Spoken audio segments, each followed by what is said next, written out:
आप सभी प्यारे बच्चों को मेरा प्यार भरा नमस्कार। मैं शिवा आप सभी लोगों के आपके अपने YouTube channel math bye Shiva में आपका स्वागत करता हूं। आज मैं आपके बीच में बहुत ही शानदार क्लास लेकर आ चुका हूं। हम लोग आज की क्लास में पढ़ने वाले हैं वृत्त के बारे में। आपको थंबनेल से पता भी चल गया होगा कि वृत्त के सारे कंसेप्ट के बारे में हम लोग इस क्लास में पढ़ने वाले हैं, जानने वाले हैं विस्तार से। तो चलिए इस क्लास की हम लोग शुरुआत करते हैं। हम लोग पढ़ना शुरू करते हैं वृत्त को, और वृत्त को पढ़ने से पहले सबसे पहले उसकी अवधारणा यानी उसके कॉन्सेप्ट के बारे में हम लोग बात करेंगे। सबसे पहला यहाँ पर हम जो चीजें पढ़ाएंगे सारी चीजें यहाँ पर हम नोट डाउन कर चुके हैं। सबसे पहले हम लोग पढ़ेंगे कि कॉन्सेप्ट ऑफ द सर्कल यानी वृत्त की अवधारणा हम लोग जानेंगे। उसके बाद से रेडियस ऑफ द सर्कल माने वृत्त की त्रिज्या क्या होती है, वृत्त की परिधि यानी सरकमफ्रेंस ऑफ द सर्कल क्या होता है, वृत्त का केंद्र यानी सेंटर ऑफ द सर्कल क्या होता है, यहाँ पर वृत्त की जीवा यानी जीवा के बारे में जानेंगे, त्रिज्या के बारे में जानेंगे, व्यास के बारे में जानेंगे, केंद्र के बारे में जानेंगे, परिधि के बारे में जानेंगे। यानी वृत्त से संबंधित जितने शब्द हो सकते हैं या जितने शब्द होते हैं उन सभी के बारे में हम लोग चर्चा करने वाले हैं। तो सबसे पहले तो हम वृत्त की चर्चा कर लें। तो वृत्त का सबसे शानदार उदाहरण, अगर वृत्त को हमें समझना है तो साइकिल का जो पहिया होता है, साइकिल का जो पहिया होता है वो वृत्त का बहुत ही बेहतरीन उदाहरण होता है। यानी साइकिल का पहिया जो हमारा होता है वो कैसा होता है, तो वो वृत्त के आकार का होता है। किस आकार का? वृत्त के आकार का। यानी साइकिल का जो हमारा पहिया होता है, जो राउंडिंग होती है उसी को वृत्ताकार कहते हैं। या घड़ी का जो डायल होता है जिस पर सुई चलती है, घंटे और मिनट की सुई जिस डायल पर चलती है, पूरा एक चक्कर लगाती है, वो पूरा एक चक्कर जो जिस तरह की गति बना रहता है वो गति एक वृत्ताकार गति कहलाती है। यानी वृत्त का मतलब कि जो साइकिल का पहिया होता है इस तरह का आकार जितना भी होता है सब वृत्ताकार कहलाता है, यानी सर्कुलर कहलाएगा, यानी सर्कल कहलाएगा। ठीक है। वृत्त की अगर परिभाषा की बात की जाए तो वृत्त की परिभाषा यानी डिफिनीशन होती है कि किसी एक निश्चित बिंदु से, यानी कोई एक निश्चित बिंदु है मान लीजिए, और उस निश्चित बिंदु से और कई बिंदु हैं जिनकी दूरी समान है। सपोज करिए कि कहीं एक निश्चित बिंदु है, मान लीजिए कि ये एक निश्चित बिंदु है यानी ये बदलने वाला नहीं है, और इस बिंदु से 5-5 सेंटीमीटर, जरूरी नहीं है कि 5 सेंटीमीटर, यानी लेकिन जानने के लिए समझ लीजिए कि किसी एक निश्चित बिंदु से समान दूरी पर यानी इक्वल डिस्टेंस पर रहने वाले बिंदुओं से बनने वाले रास्ते को हम लोग वृत्त कहते हैं। यानी ये एक निश्चित बिंदु हो गया, इस निश्चित बिंदु से मान लीजिए कुछ दूरी पर ये एक बिंदु है, ये कुछ दूरी पर एक निश्चित बिंदु से ये एक दूरी है। मान लीजिए साइकिल का पहिया इसी का है ना, ये तीली समझ लीजिए, साइकिल की तीली को समझ लीजिए। थोड़ा सा फ्रेश फिगर नहीं बना है लेकिन समझ लीजिएगा कि जो ये हमारा फिक्स पॉइंट है, फिक्स पॉइंट से एक निश्चित दूरी है, इस पॉइंट की भी एक निश्चित दूरी है, इस पॉइंट की भी एक निश्चित दूरी है, इस पॉइंट की भी एक निश्चित दूरी है, इस पॉइंट की, ये मतलब ये जितने एक निश्चित दूरी पर पॉइंट दिखाई दे रहे हैं। ठीक है। इस पॉइंट से इसकी जितनी दूरी होगी वही दूरी इसकी भी होगी, वही दूरी इसकी भी होगी, वही दूरी इसकी भी होगी। यानी कह रहा है कि किसी एक निश्चित बिंदु से, तो वहां पर निश्चित बिंदु हमको दिखाई दे रहा है समान दूरी पर। समान दूरी का मतलब कि जितना डिस्टेंस ये है सेम उतना ही डिस्टेंस है। मतलब अगर ये 5 सेंटीमीटर है तो ये भी 5 सेंटीमीटर, ये भी 5 सेंटीमीटर, ये भी 5 सेंटीमीटर, ये भी 5 सेंटीमीटर, ये भी 5 सेंटीमीटर। यानी कहने का मतलब कि जो साइकिल की तिल्लियां होती हैं तो तिल्लियों की माप आपस में इक्वल होता है। ये सपोज करिए जो मैं जितनी तिल्लियां बनाया हूं, अगर एक तिल्ली 10 सेंटीमीटर की होगी तो सभी तिल्लियां भी 10 सेंटीमीटर की होंगी, तभी वो वृत्त का आकार बना पाएंगी, तभी वो सर्कल का आकार बना पाएंगे। यानी सर्कल के लिए क्या चाहिए? एक फिक्स पॉइंट चाहिए, और फिक्स पॉइंट से निश्चित दूरी पर रहने वाले बिंदुओं से जो रास्ता तैयार होता है वही हमारा वृत्त कहलाता है। यानी यही वृत्त का कॉन्सेप्ट है। आराम से इस तरह भी समझते हैं। देखिए हम कह रहे हैं कि एक निश्चित बिंदु से, तो ये हमारा मान लीजिए फिक्स पॉइंट हो गया, एक निश्चित बिंदु से समान दूरी पर, समान दूरी पर जैसे कहने का मतलब कि ये निश्चित बिंदु है तो ये समान दूरी पर रहने वाले बिंदुओं के बिंदु पथ को, यानी एक निश्चित बिंदु से समान दूरी पर रहने वाले बिंदुओं के बिंदु पथ को, मान लीजिए निश्चित पॉइंट यहाँ पर है, यानी इस निश्चित बिंदु से समान दूरी पर रहने वाले बिंदुओं से बिंदुपथ से, यानी जो बिंदुओं का पॉइंट ऑफ लोकस है, यानी बिंदुओं का जो बिंदुपथ है, उससे जो रास्ता तैयार हो रहा है वही रास्ता हमारा वृत्त कहलाता है, यानी सर्कल कहलाता है। यहां पर हम सर्कल बना चुके हैं, ठीक है। चलिए उसके बाद से बात आएगी कि वृत्त की त्रिज्या क्या कहलाती है। तो परिभाषा से ही सारी चीजें समझा जा सकता है। यहां पर जितना पॉइंट मैं लिखा हूं परिभाषा से आसानी से समझा जा सकता है। परिभाषा हमने क्या कहा कि किसी एक निश्चित बिंदु से समान दूरी पर रहने वाले बिंदुओं के बिंदुपथ को हम लोग क्या कहते हैं, वृत्त कहते हैं। और उस निश्चित बिंदु को, बार बार एक निश्चित बिंदु हम बोल रहे थे ना, तो जो ये निश्चित बिंदु है इसको हम लोग सेंटर बोलते हैं, सेंटर बोला जाता है। इस निश्चित बिंदु को सेंटर यानी हिंदी में कहें तो केंद्र कहा जाता है। अभी परिभाषा में हम बोले हैं कि किसी एक निश्चित बिंदु से समान दूरी पर, समान दूरी मतलब इक्वल डिस्टेंस पर रहने वाले ढेर सारे पॉइंट से जो रास्ता तैयार होता है वो रास्ता वृत्त के आकार का होता है, ठीक है। तो जो ये निश्चित पॉइंट हमारा है यही हमारा क्या कहलाता है, केंद्र कहलाता है, यानी सेंटर कहलाता है। तो परिभाषा क्या हो गई कि किसी एक निश्चित बिंदु से समान दूरी पर रहने वाले बिंदुओं के बिंदुपथ को हम लोग वृत्त कहते हैं तथा उस निश्चित बिंदु को केंद्र कहते हैं। यानी इस निश्चित बिंदु को हम लोग क्या कहेंगे, केंद्र कहते हैं। तथा उस निश्चित दूरी को, निश्चित दूरी की बात हो रही है ना, कि किसी एक बिंदु से समान दूरी पर, मान लीजिए कि फिक्स पॉइंट हो गया, तो फिक्स पॉइंट से जो समान दूरी पर जो ये चलेगा, जो यानी अगर जितना मार्कर की लंबाई है, अगर इसको हम वृत्ताकार चलाएंगे, जो रास्ता तैयार होगा इससे, जो वृत्ताकार रास्ता तैयार होगा वो वृत्त का आकार ले लेगा, घड़ी के डायल के तरह का आकार ले लेगा। जो घड़ी का डायल होता है उसके तरह, या साइकिल का पहिया जो होता है वो वृत्ताकार होता है। जो साइकिल का ध्रुव होता है वो केंद्र का उदाहरण होता है, केंद्र का एग्जाम्पल होता है। और जो साइकिल की तीली होती है, जो साइकिल की तीलियां होती हैं, उसी को रेडियस कहा जाता है, यानी हिंदी में कहें तो त्रिज्या कहा जाता है, इंग्लिश में उसको रेडियस कहा जाता है। हिंदी में क्या कहा जाता है, उसको त्रिज्या कहा जाता है। यानी किसी एक निश्चित पॉइंट से समान दूरी, परिभाषा में शुरुआत में ही हम बोल रहे हैं कि कोई एक निश्चित पॉइंट है और उससे एक इक्वल डिस्टेंस है। इक्वल डिस्टेंस का मतलब कि ये डिस्टेंस, ये डिस्टेंस, ये डिस्टेंस सब क्या है, इक्वल है आपस में। और इसी इक्वल डिस्टेंस को हम लोग त्रिज्या नाम से बुलाते हैं, रेडियस नाम से बुलाते हैं, ठीक है। जो ये इक्वल डिस्टेंस है उसी को हम लोग त्रिज्या या रेडियस कहते हैं। चलिए फिर से फिगर एक बना के समझा जाए। हम लोग दो चीजें समझ चुके हैं। केंद्र के बारे में हम लोग जान लिए कि वृत्त का केंद्र क्या होता है, सेंटर ऑफ द सर्कल किसे कहते हैं, और रेडियस के बारे में दो चीजें हम लोग समझ रहे हैं। सबसे पहले हम लोग समझे हैं, सबसे पहले एक वृत्त मैं बना लेता हूं। ये एक हमारा वृत्त बन गया, सपोज करिए ये हमारा एक सर्कल बन गया। सर्कल की परिभाषा क्या होती है, तो सर्कल की परिभाषा में एक अभी बताया हूं कि किसी एक फिक्स पॉइंट से समान दूरी पर, ठीक है, कितनी दूरी, इक्वल डिस्टेंस पर रहने वाले ढेर सारे बिंदुओं से जो एक रास्ता तैयार होता है वही रास्ता हमारा वृत्त कहलाता है। यानी मान लीजिए कि अगर इसका फिक्स पॉइंट, सपोज करिए कि इसका फिक्स पॉइंट अगर मान लीजिए कि ये रहा होगा, इस फिक्स पॉइंट से निश्चित दूरी पर जो ये एक रास्ता, जो ये गोल नहीं वृत्ताकार जो यह रास्ता दिखाई दे रहा है, ये रास्ता ही क्या है, वृत्त यानी सर्कल है। और ये एक निश्चित पॉइंट है और इससे इसकी दूरी इक्वल है, यानी इससे इसकी जो डिस्टेंस है वो इक्वल है। यही तीली का कार्य कर रही है, हम अभी बताए हैं। यानी कहने का मतलब कि अगर ये 10 सेंटीमीटर का रेखाखंड है तो ये भी 10 सेंटीमीटर का रेखाखंड होगा, ये भी हमारा 10 सेंटीमीटर का रेखाखंड होगा, ये भी हमारा 10 सेंटीमीटर का रेखाखंड होगा। यानी इस निश्चित बिंदु से जो ये इक्वल डिस्टेंस है, जो ये इक्वल डिस्टेंस दिखाई दे रही है, ठीक है, जो ये इस पथ तैयार हो रहा है, इक्वल डिस्टेंस से ही ना ये पथ तैयार हो रहा है, तो जो हमारा ये इक्वल डिस्टेंस है यही हमारा रेडियस, यानी इसको त्रिज्या कहते हैं। हिंदी में क्या कहा जाता है, त्रिज्या कहा जाता है, इंग्लिश में इसको रेडियस कहा जाता है।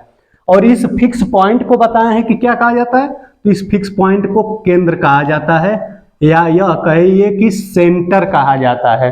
इंग्लिश में इसको सेंटर बोला जाता है और हिंदी में इसको केंद्र कहा जाता है। और त्रिज्या को इंग्लिश में रेडियस बोलते हैं, हिंदी में अगर देखें तो त्रिज्या कहा जाता है, ठीक है ना। अब आएगी बात किसकी, वृत्त की परिधि किसे कहते हैं। हम लोग केंद्र के बारे में जान लिए कि जो फिक्स पॉइंट की बात हो रही है डिफिनीशन में, जिस फिक्स पॉइंट की बात हो रही है वही फिक्स पॉइंट हमारा सेंटर होता है। और जो फिक्स डिस्टेंस यानी जो इक्वल डिस्टेंस की बात हो रही है डिफिनीशन में, वो हमारा रेडियस यानी त्रिज्या कहलाता है। अब हम लोग बात करने वाले हैं वृत्त की परिधि के बारे में, यानी सरकमफ्रेंस ऑफ द सर्कल, यानी वृत्त की परिधि के बारे में अब हम लोग चर्चा करेंगे कि वृत्त की परिधि क्या होती है। परिधि बहुत आसान है। परिधि का मतलब यह है कि जो साइकिल का पहिया होता है, जो एक राउंडिंग गति में जो बना रहता है, यानी सपोज करिए, देखिए परिधि क्या होता है, ये देखिए जो ये हम बना रहे हैं ये परिधि को ही बना रहे हैं, ये समझ लीजिए ये परिधि बना रहे हैं। परिधि एक प्रकार से सर्कल बन जाती है, ठीक है। ये जो हम बना रहे हैं यही हमारे क्या है, परिधि है। आपके सामने जो एक सर्कल बना हुआ है, सर्कल का उदाहरण साइकिल का पहिया होगा, मोटरसाइकिल का पहिया हो गया। पंखा जिस तरह की गति करता है उस गति को वृत्ताकार गति कहते हैं, ठीक है। पंखे की जो गति होती है, जो पंखा चलता है, फैन जो चलता है, उसकी गति कैसी होती है, वृत्ताकार होती है। साइकिल जो चलती है उसकी गति कैसी होती है, वृत्ताकार होती है। वृत्ताकार क्यों कहा जा रहा है, क्योंकि उसका आकार कैसा है, वृत्त है, वृत्त की तरह उसका आकार है और उसी तरह वो गति कर रहा है, उसको वृत्ताकार इसलिए बोल दिया जाता है। घड़ी का डायल भी, आप लोग घड़ी सबके घर में होगा, दीवाल घड़ी, तो इस तरह उसका डायल भी क्या होता है, वृत्ताकार होता है, ठीक है। जिस फिक्स पॉइंट से घड़ी की सुइयां, चाहे वो घंटे की सुई हो, मिनट की सुई हो या सेकंड की सुई, जिस पॉइंट से फिक्स होती है या लगी होती है, वही सपोज करिए वही सेंटर का उदाहरण होता है, केंद्र का उदाहरण होता है। केंद्र का उदाहरण, केंद्र किसे कहते हैं, किसी एक निश्चित पॉइंट से समान दूरी पर रहने वाले बिंदुओं के बिंदुपथ से तैयार होने वाले रास्ते को, देखिए ये एक निश्चित पॉइंट हो गया और इस निश्चित पॉइंट से कुछ इक्वल डिस्टेंस हो गई, सपोज करिए कुछ इक्वल डिस्टेंस हो गई। इक्वल डिस्टेंस होने का मतलब कि जहां से भी डिस्टेंस लेंगे सब जगह से बराबर आएगा, यानी ये हमारा निश्चित पॉइंट हो गया। किसी निश्चित पॉइंट से समान दूरी पर रहने वाले बिंदुओं के बिंदुपथ से, यानी इस निश्चित बिंदु से ये समान दूरी पर छोटे छोटे बिंदुओं से मिलकर ये एक रास्ता बन रहा है, छोटे छोटे बिंदुओं से मिलकर ये एक रास्ता तैयार हो रहा है। जो बाहर की तरफ जो ये छोटे छोटे बिंदुओं से मिलकर, देख लीजिए इसको, समझ लीजिए कि जो ये रास्ता तैयार हो रहा है, ये छोटे छोटे बिंदुओं से मिलकर जो ये हमारा रास्ता तैयार हो रहा है, इसी को हम लोग क्या कहते हैं, इसी को हम लोग परिधि कहते हैं। मतलब इस रास्ते को अगर हम मिला देंगे तो परिधि हो जाएगा। सपोज करिए कि कोई इस तरह का वृत्ताकार स्टेडियम है, स्टेडियम वगैरह जो खेल के मैदान होते हैं वो वृत्ताकार ही होते हैं, ठीक है। तो ये मान लीजिए कि उस तरह का उदाहरण है। अगर सपोज करिए कि अगर इस पर कोई रेस कराई जा रही है, यानी दौड़ कराई जा रही है, तो इसके किस मार्ग पर कराई जाएगी, तो वो बच्चा मान लीजिए कि सपोज करिए यहाँ से दौड़ना शुरू करेगा, इस तरह इस मार्ग पर दौड़ते हुए, इस मार्ग पर दौड़ते हुए फिर यहाँ पहुंच जाएगा। यानी जिस मार्ग पर ये दौड़ रहा है बच्चा, ठीक है, जो साइकिल का जो टायर जिसमें लगा होता है, रिंग के जो टायर लगा होता है, तो टायर कैसा गति, टायर का जो हिस्सा होता है वो टायर का हिस्सा ही परिधि का हिस्सा कहलाता है, ठीक है। क्यों, क्योंकि टायर के बीच में कुछ होता नहीं है। टायर का जो ये गोल वाला हिस्सा होता है, जो राउंडिंग हिस्सा होता है जिसको हम लोग टच कर सकते हैं, वो किसका उदाहरण है, परिधि का उदाहरण है। परिधि को इंग्लिश में सरकमफ्रेंस कहा जाता है। परिधि को इंग्लिश में क्या कहा जाता है, सरकमफ्रेंस कहा जाता है। अगर परिभाषा से समझना रहे कि सरकमफ्रेंस क्या होता है तो बहुत आसान तरीके से समझ सकते हैं। परिभाषा सबसे पहले हमें क्या कहती है कि किसी एक निश्चित पॉइंट से इक्वल डिस्टेंस, कोई एक फिक्स पॉइंट है, फिक्स पॉइंट को हम लोग केंद्र मानते हैं, पता चल गया है। इक्वल डिस्टेंस को हम लोग रेडियस कहते हैं, ठीक है, ये भी पता चल गया है। अब हम लोग परिधि के बारे में जान रहे हैं।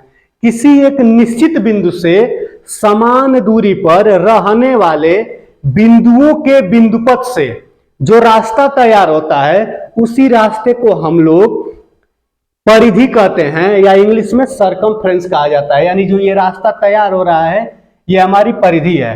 जो ये वृत्त हम बनाए हैं, तो जो मार्कर हमारा जो चला हुआ है वही परिधि का उदाहरण है। जो ये मार्कर चला हुआ जो दिख रहा है, रिंग बनी हुई जो दिखाई दे रही है, वही हमारा परिधि कहलाता है। यानी बाहरी वाला जो ये हिस्सा दिखाई दे रहा है वही हमारा क्या कहलाता है, परिधि कहलाता है। ठीक है, परिधि यानी किसी वृत्त का जो सबसे बाहरी हिस्सा है, सबसे बाहरी वाला भाग है, वही हमारा परिधि कहलाएगा। ठीक है, उम्मीद करते हैं परिधि भी समझ में आ गया होगा। यानी वृत्त की अवधारणा यानी कॉन्सेप्ट के बारे में समझें कि वृत्त क्या होता है। तो वृत्त हम जान गए हैं कि जैसे साइकिल के पहिए के जैसे दिखने वाली कोई भी आकृति वृत्त कहलाती है। जैसे फैन जो हो गया, पंखे की जो गति हो गई वो वृत्ताकार गति हो गई। ठीक है, तमाम उदाहरण है वृत्त के। जो सिक्का हो गया, सिक्का जो हो गया, 1 रुपए का सिक्का, 2 रुपए का सिक्का, जो सिक्के होते हैं वो भी वृत्त के बहुत बेहतरीन उदाहरण होते हैं। ठीक है, यानी हम लोग क्या क्या समझ गए, वृत्त की अवधारणा भी जान गए, वृत्त के त्रिज्या के बारे में भी जान गए, वृत्त की परिधि के बारे में भी जान गए हम लोग, वृत्त का केंद्र क्या होता है जान गए। अब बचा है वृत्त की जीवा। ठीक है, यानी वृत्त के जिन जिन पॉइंट्स के बारे में हम लोग जान चुके हैं, मैं यहाँ पर बना रहा हूँ उसका फिगर और बता रहा हूँ किन किन चीजों के बारे में हम लोग जान चुके हैं।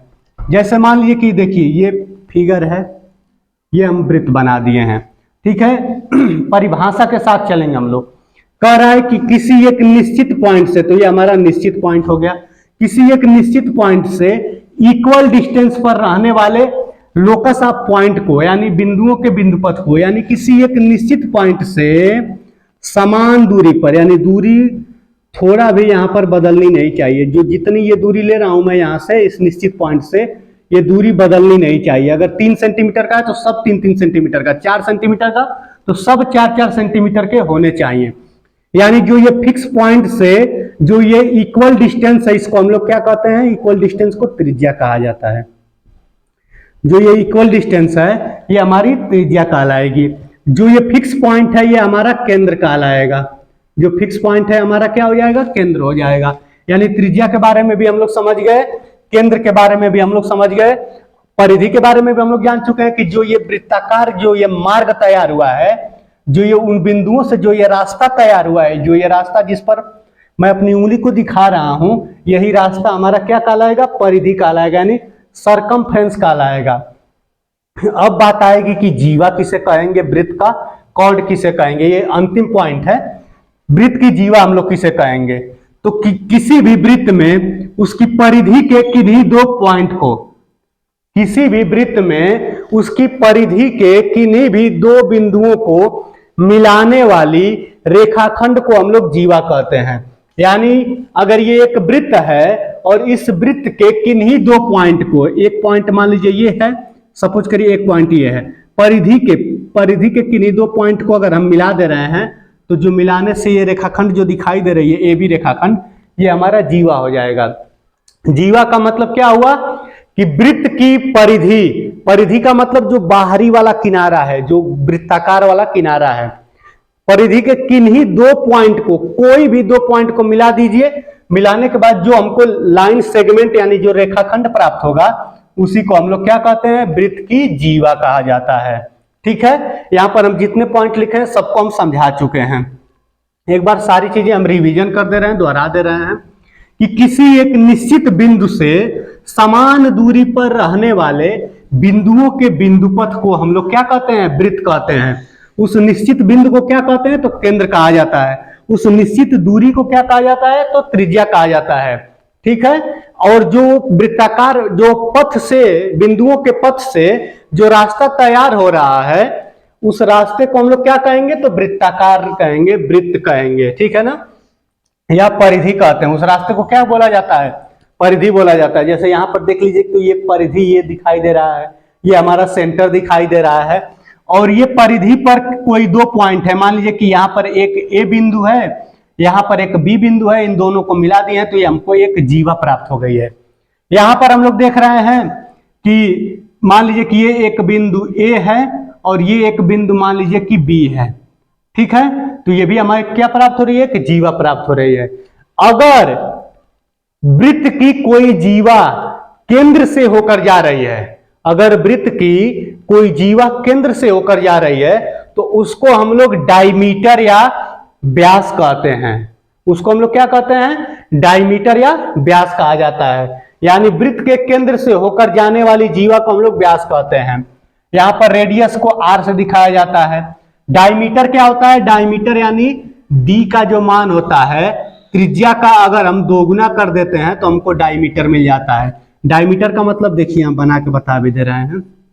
देखिए, ये हमारा वृत्त का सेंटर हो गया, तो सेंटर से होकर जाने वाली जीवा को हम लोग व्यास कहते हैं। सेंटर से जो होकर जीवा जाती है उसी को व्यास कहा जाता है।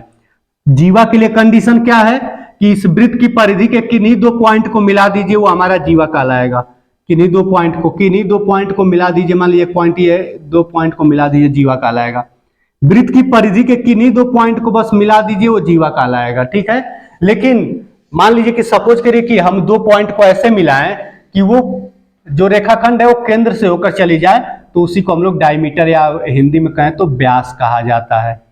ठीक है, उम्मीद करते हैं आपको ये पूरी क्लास बेहतर तरीके से समझ में आई होगी। ठीक है, धन्यवाद।